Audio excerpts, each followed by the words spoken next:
So, ayun mga kaliber, no, bago tayo mapunta doon sa ating main exercise workout mga kaliber. So, kailangan muna natin mag warm up mga kaliber, no. So, ayun, tingnan nyo ngayon ang aking warm up mga kaliber, no. So, nakita nyo na yan nung nakaraan kong video mga kaliber.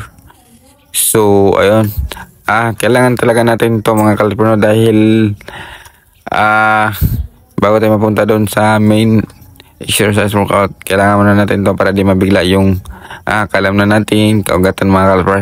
Lalo na matagal tayong hindi nakapag-workout mga kaliber. So ayun, so much needed talaga to mga kaliber, no, para iwas injury na rin mga kaliber at di tayo masyadong pamaulan mga kaliber, no. So hindi masyadong masakit yung mga pain kapag tapos natin mag-workout kinabukasan. May pamaol talaga yung mga kaliber, kaya ito kailangan natin to. So ayun, so sundan lang mga kaliber, no, para iwas injury. Baka kasi may mga ugatan pumulupot mga kaliber, naipit or kung ano pa man. So kailangan natin ito para ma-stretch yun mga kaliber, no. So needed itong warm up na ito mga kaliber. So ay nakikita nyo yung ankle weight mga kaliber. Ayan. So kailangan din natin yan bago tayo bumanat. Okay. So ayun mga kaliber, no, punta na tayo doon sa ating gagawing workout mga kaliber. So ito yung una nating workout mga kaliber. Hand raises mga kaliber, no. So squat, jump, hand raises with ankle weight. So ayan. So 6 reps to mga kaliber. 4 sets, 6 reps, 4 sets. So ayan. Okay, so tingnan lang mga kaliber, no, ang proper position. Siyempre napaka-importante niyan mga kaliber. Okay, so ito yung ibang angulo mga kaliber ng squat, jump, hand raises. So ayan. So panoorin na mabuti. So kapag nandun na pa sa mga kaliber, talon tapos boom, medyo nag-stop tayo ng 1 seconds mga kaliber. Huwag tayong aangat agad. Dapat may 1 seconds tayong mag-steady mga kaliber, no. So ayan, panoorin mabuti mga kaliber. So ito na.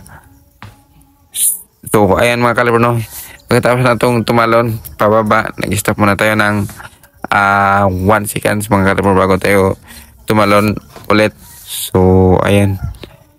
Okay, sundin yun mga kaliber, no, huwag yung kaligtaan, dapat sundin mo yun. So ayan. Okay, so ito yung ibang anggulo niya mga kaliber, no. So ayan, ganun pa rin yun mga kaliber, no. So ito yun, squat, jump, hand raises pa rin ito mga kaliber, no, pero kumakpang tayo ng konti. So ganun pa rin siya mga kaliber, no, pero makpang tayo.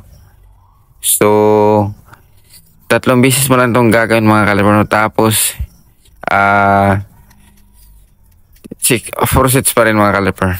3 beses mo itong gagawin, tapos 4 sets. So ayan, tingnan lang ng mabuti. So yung legs natin mga kaliber, kailangan naka-stretch lang siya mga kaliber, hindi yung naka-bend. Dapat stretch talaga. Tapos yung paa naman natin is naka-taas siya ng konti mga kaliber, no. So ayan, panoorin talagang mabuti mga kaliber, napaka-importante niyan. So ito mga kaliber, no, tingnan yung paa ko mga kaliber. Yung legs natin naka-straight, tapos yung paa nakataas siya ng konti. So ayan, tingnan mabuti mga kaliber. Yun, ayan, nakataas siya mga kaliber, no. So dapat ganun mga kaliber.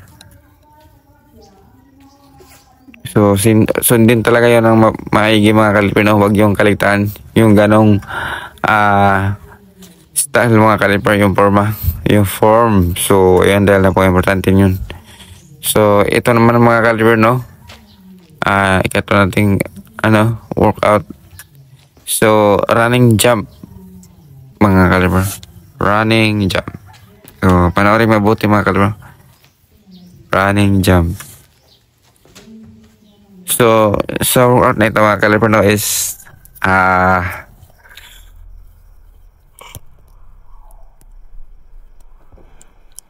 so, ayan mga kalibro no, slow mo. So, para makita nyo talaga ng mabuti, kailangan natin ito. So, ito mga workout na ito mga kalibro is napaka-importante ito sa jump natin mga kalibro no. So, itong mga workout na ito mga kalibro is recommended ito sa mga nagsisimula pa lang magpapataas ng kanilang workout. So ito ito yung gagamitin yung mga kalper na workout dahil recommended ito sa inyo. At so talaga to dahil nagsisimula pa lang kayo magpapataas ng inyong jump. So ito yung kailangan nyo no, sa mga nagsisimula pa lang magpapataas ng kanilang mga jump. So ayun, ito yung kailangan nyo.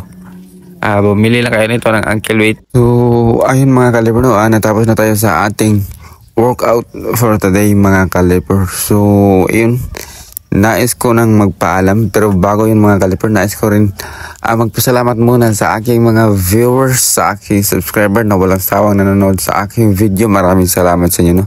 Hindi ko na kayo isa-isahin. So ayun, maraming salamat talaga sa inyo from different countries sa aking supporters. Thank you so much. So ayun, sana hindi kayo magsasawang manonood ng video ko. Ayun, sa hindi pa nakapag-subscribe sa aking YouTube channel, please subscribe mga kalibro. Ayan, maraming salamat. So ayun, please share the video, click the notification bell mga kalibro. So ayun, maraming salamat. So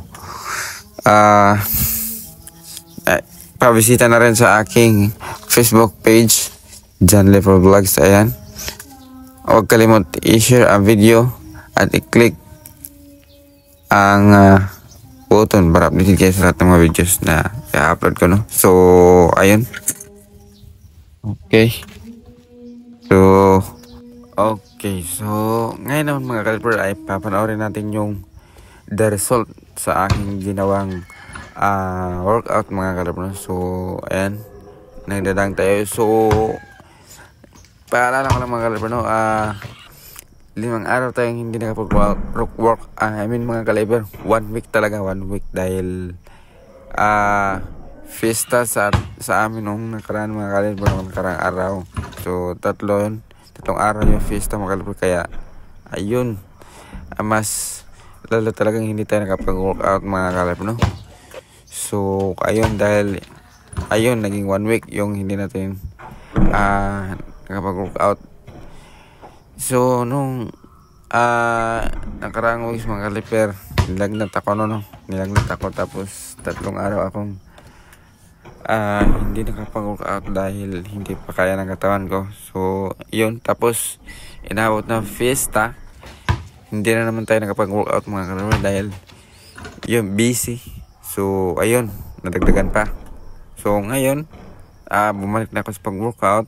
So ayun, nakikita niyo yung mga workout ko, ankle weight, pero ibang